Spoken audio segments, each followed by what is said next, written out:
Curso del perdón. Paso 13. Conclusiones. El amor de Dios es fuente inagotable de perdón, porque perdonar es un acto de misericordia. Solo quien de verdad ama es capaz de perdonar. Bienvenidos a la última lección del curso basado en el libro Del resentimiento al perdón, una puerta a la felicidad, de Monseñor Francisco Ugarte Corcuera, que hemos querido traer a ustedes desde Conociendo Más la Fe Católica, apoyándonos además en el material de Catolinet, y especialmente a la maestra Mayra Novello de Bardo, que preparó los textos, y a ti.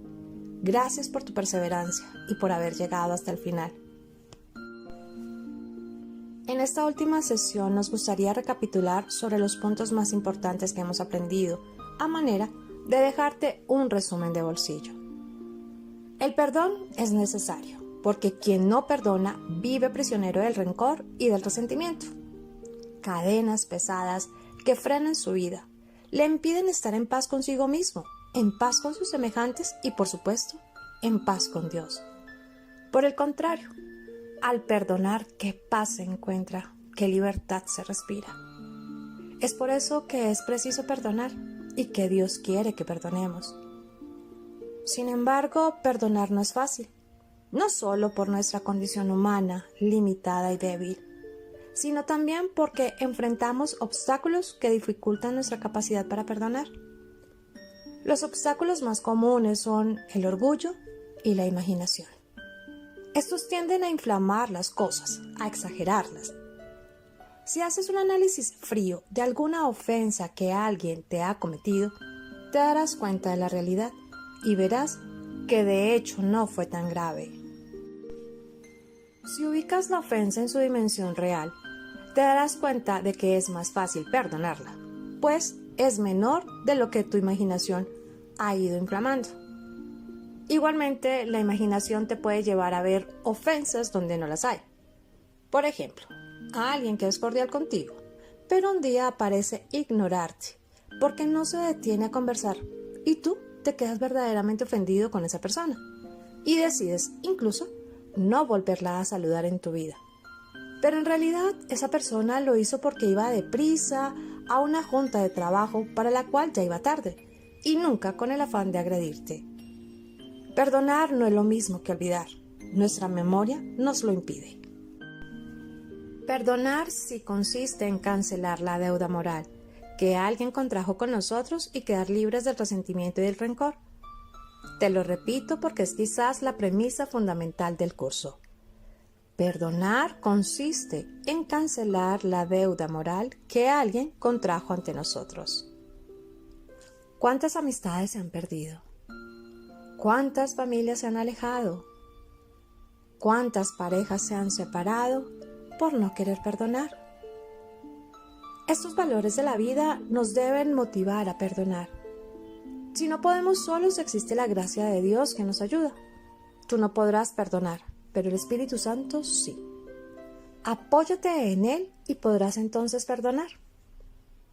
Además, hay que recordar que nosotros también hemos ofendido más de una vez, queriendo o sin querer, y a más de una persona. Si deliberadamente nos rehusamos a perdonar, estamos implicando que somos mejores que quien nos ha ofendido, cuando en realidad no es así. Mientras más grande sea la ofensa a nosotros o a quienes amamos, más grande es la necesidad de perdonar. Apréndelo de memoria. Mientras más grande sea la ofensa cometida a nosotros, más grande es la necesidad de perdonar. Esto porque en estos casos es todavía más dolorosa y pesada la cadena del rencor. Por ello, es preciso liberarnos de estos lastres. De lo contrario, es imposible respirar en la libertad de los hijos de Dios. El sufrimiento es doble. Primero, por la ofensa recibida y segundo, por el desesperante rencor que nos carcome. Perdonando, nos reconciliamos con la persona que nos ha ofendido. Nos reconciliamos con Dios, que quiere que perdonemos y cuyo Hijo murió en una cruz justamente para obtener nuestro perdón. Y algo que no debemos olvidar, nos reconciliamos con nosotros mismos, porque automáticamente cancelamos ese conflicto interno en el que peleamos contra nosotros mismos, decidiendo si perdonamos o no. Y entonces al perdonar encontramos la paz que el rencor nos ha quitado. No basta con perdonar, es justo y necesario reconocer que nosotros también hemos ofendido a otros y por ello debemos también pedir perdón a quienes hemos ofendido. Reparar las faltas y los daños provocados por nuestras ofensas y pedir perdón a Dios en el sacramento de la reconciliación. Pedirle perdón a Dios en lo privado no basta. Necesitamos hacerlo ante el sacerdote. En primer lugar, porque Jesús así ha querido disponer las cosas. Y en segundo lugar, porque como humanos necesitamos escuchar las palabras de perdón, pronunciadas por la boca de alguien. Quien pide perdón a Dios en privado no está seguro de haberlo obtenido, pero quien del sacerdote escucha las palabras de perdón de parte de Dios no tiene la menor duda, y por eso puede recuperar la paz que su corazón perdió al ofender a otros y al ofender a Dios. Perdonar a los demás nos permite colaborar en el plan de la redención del Señor. Para redimirnos es preciso que Dios nos perdone, y para perdonarnos Dios es necesario que nosotros perdonemos a los que nos ofenden. Perdona nuestras ofensas como nosotros perdonamos a los que nos ofenden. Al colaborar con el plan de la redención de Dios, el perdón que concedemos a los demás se torna en un acto que nos sublima, elevándonos al nivel que verdaderamente nos corresponde, el plano de quienes son verdaderamente hijos de Dios. Ahora miremos nuestro material que nos ayuda a cerrar este curso, pero dejando las puertas abiertas para que cada vez que quieras o necesites lo puedas realizar nuevamente, ya sea completo o en la lección que necesites volver a oír y trabajar. Para concluir, a continuación desarrollaremos el tema de la necesidad de una conversión permanente. Será de gran ayuda para perseverar en el camino del perdón. Perseverar en el perdón. Hemos buscado la felicidad en tantos lugares, teniéndola siempre a nuestro alcance. Ahora buscaremos la felicidad en el lugar adecuado. La felicidad que solo nos puede dar Jesús, la felicidad verdadera. El amor de Dios es fuente inagotable de perdón, porque perdonar es un acto de misericordia. Solo quien de verdad ama es capaz de perdonar. Nuestro Dios es un Dios diferente a todo cuando podamos pensar o llegar a imaginar. Es amable y bueno, misericordioso y paciente. Él perdona todas tus ofensas y te cura de todas tus dolencias. Él rescata tu vida de la tumba y te corona de amor y de ternura. El Señor es ternura y compasión, lento a la cólera y lleno de amor. Salmos 103. El fundamento más radical para perdonar siempre al prójimo está en que Dios nos ha perdonado, porque la ofensa que yo le hago a Dios mediante el pecado resulta infinitamente más grave que cualquier agravio que yo pueda padecer. Sabemos que hay ofensas que superan la capacidad humana de perdón. Con el auxilio de Dios es posible perdonar hasta lo humanamente imperdonable. Para perseverar en el camino del perdón, es necesaria una conversión permanente, y aquí compartimos algunas recomendaciones. Primero, el verdadero sentido del pecado en nuestra vida. El pecado no es solamente la transgresión de un precepto divino o la cerrazón ante los reclamos de la conciencia. Pecar es fallar al amor de Dios. El pecado consiste en el rechazo del amor de Dios, en la ofensa a una persona que nos ama. Contra ti solo pequé, cometí la maldad que tú aborreces. Salmo 51:6. El pecado de desobediencia de los ángeles y de nuestros primeros padres nació cuando empezaron a sospechar del amor de Dios. Todo pecado, cualquiera que sea su género o calificación moral, es, en el fondo, un acto de desobediencia y desconfianza de la bondad de Dios. Catecismo de la Iglesia Católica, numeral 397. Entre los diversos pecados que podamos encontrar en nuestro pasado, descubriremos como una constante esa voluntad de preferirnos a nosotros mismos en lugar de Dios, de construir nuestra vida sin Dios o al margen de Él, de anteponer nuestros bienes e intereses personales a su voluntad, de ver y juzgar las cosas según nuestros criterios egoístas, pero no según Dios. Catecismo de la Iglesia Católica, numeral 398. Solo cuando se comprende el pecado en su verdadero significado, se puede valorar y entender mejor el sentido y la importancia de las normas y preceptos que tienen en nuestra vida.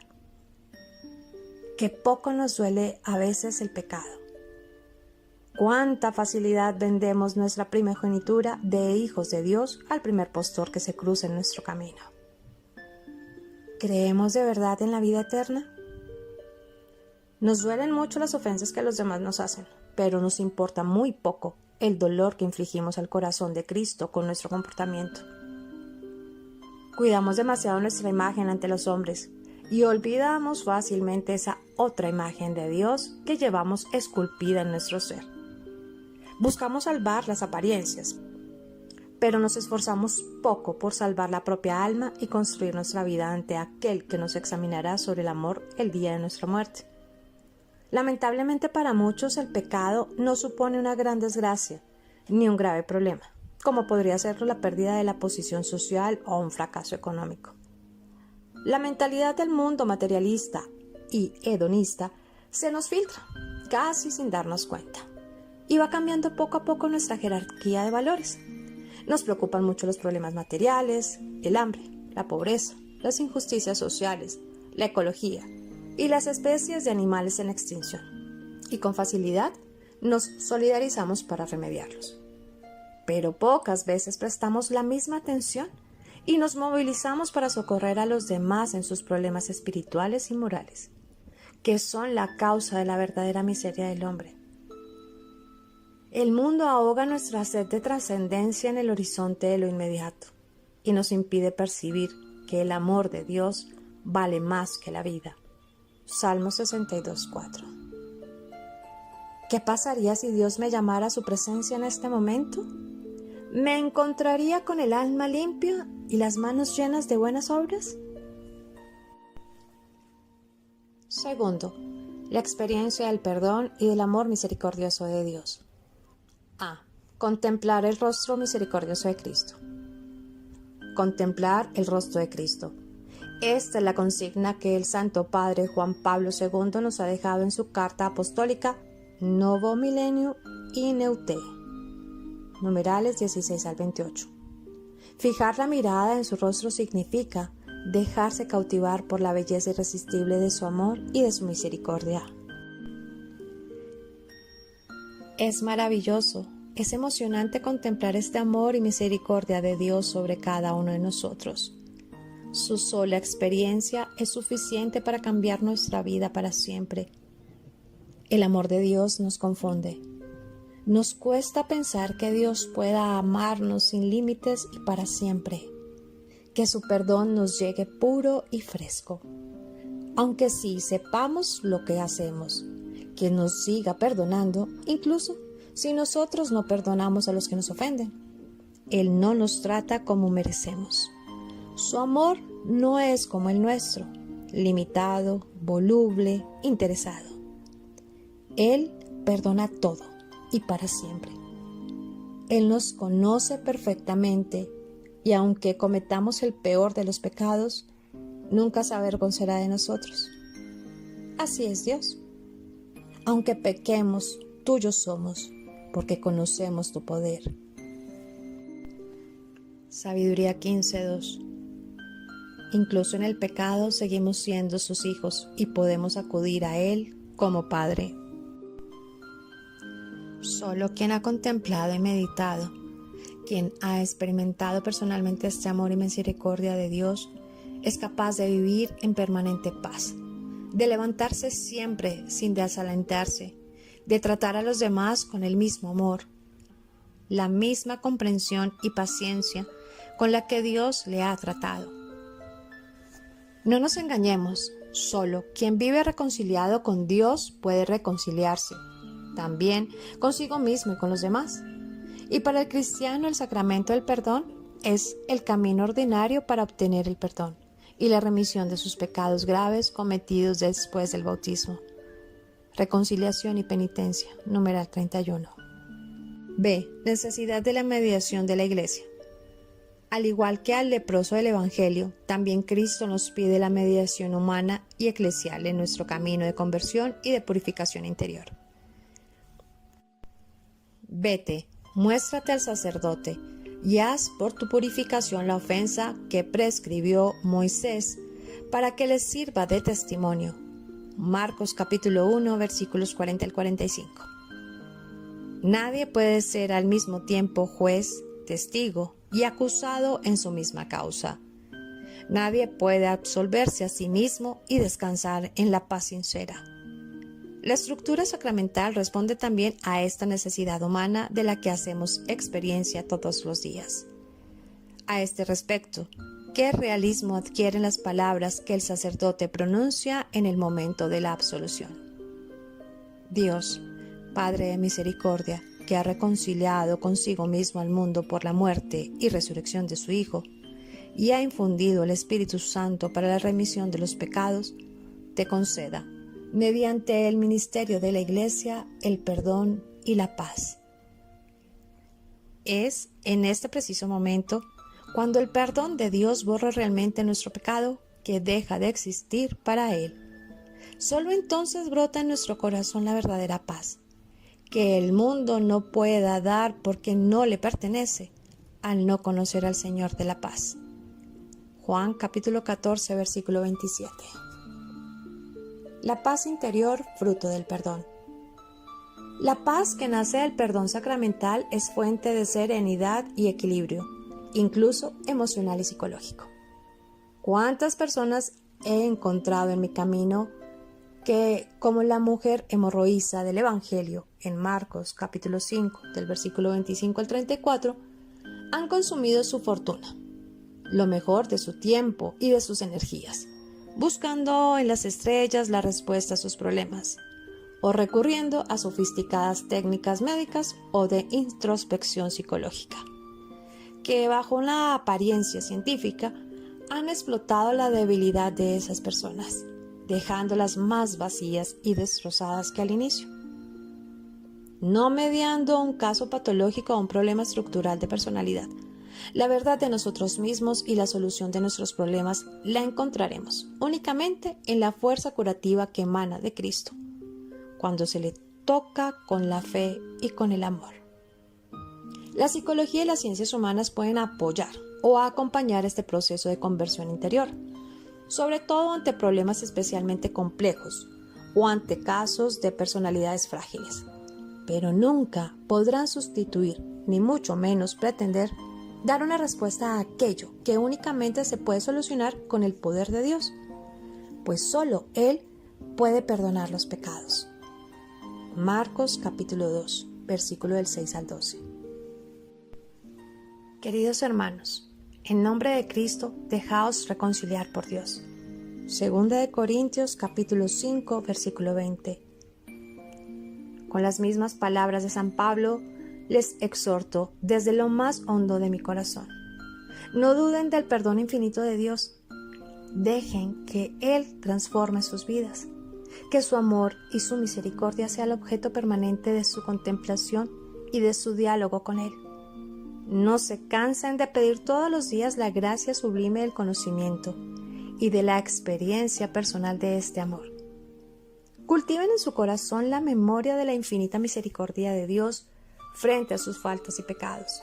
Se darán cuenta de que habrá siempre más motivos para agradecer que para pedir perdón.